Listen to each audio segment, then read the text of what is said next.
This is Edwin Kwan from Sydney, Australia. I'm currently on the road and reporting from the western New South Wales town of Dubbo, where the temperature is currently 95 degrees Fahrenheit. The popular Python package PyTorch has been hit by a dependency confusion attack. Admins for the machine learning framework identified the attacks and determined that the window of attack is between December 25th to 30th in 2022. The recommendation for users who installed PyTorch during that time is to immediately do a complete uninstall.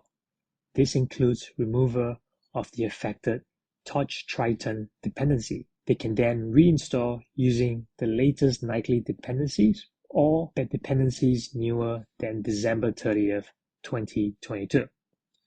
The malicious binaries is observed to be stealing sensitive data, including SSH keys, gitconfig, and the first 1,000 files in the victim's home directory.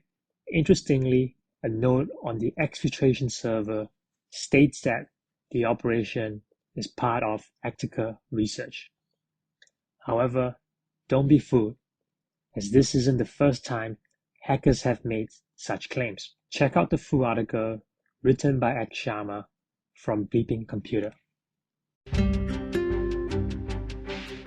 Listen to today's entire episode of It's 505 on your favorite podcast platform.